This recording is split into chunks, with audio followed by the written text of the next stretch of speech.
Go ahead, Andrew, you have the last question. Thank you.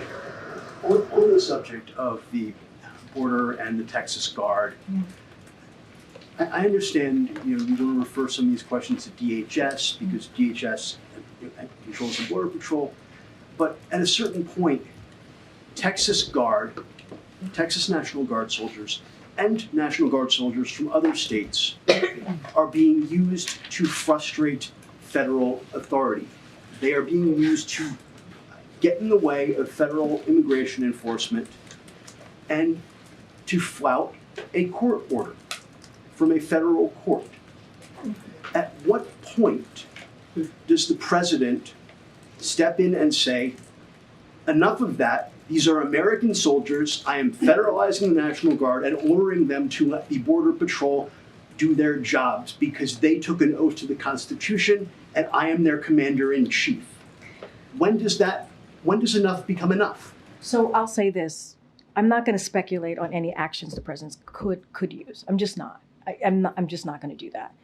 It is very clear, and I would remind everyone that the circumstances under which the federal government can mobilize a state's National Guard are outlined in the law, right? So that I'll leave that there, but I'm just not going to get into speculations on any actions the president's going to take at this time.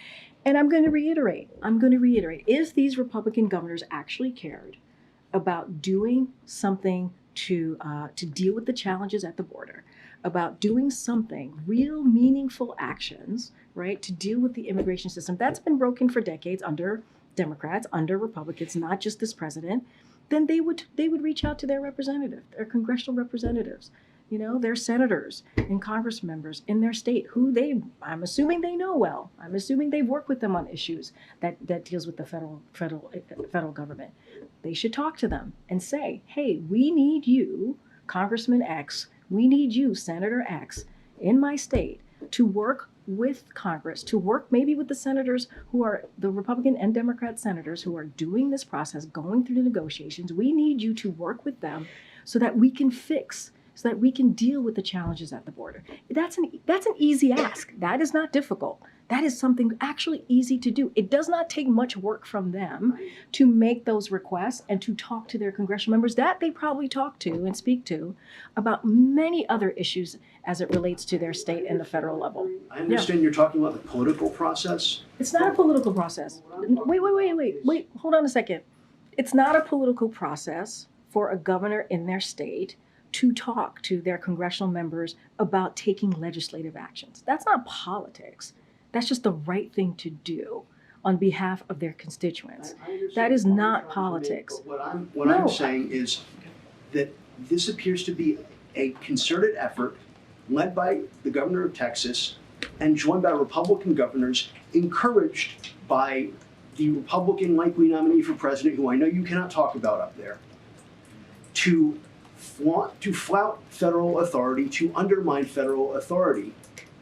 And you don't seem to be willing to say the president will uphold the authority of the federal government. So I've already answered this question multiple times, and I'm happy to repeat myself to you, Andrew. Number one, the president has taken this incredibly seriously. Incredibly seriously. When you have a president for their first legislative action is to deal with immigration and put forth a comprehensive plan to Congress, because that's the way you're going to actually deal with this issue. 3 years ago, Andrew, and no action has been taken by Congress. When you have a president that has been working with negotiators via obviously his team here with Republicans and Democrats in the Senate to have a real conversation, to talk about, in good faith, to talk about comprehensive ways to deal with policy, comprehensive ways to deal with funding, to deal with the immigration system, that's a president that's taking it very seriously. The president had Republicans and Democrat leaders here and ranking members of those committees.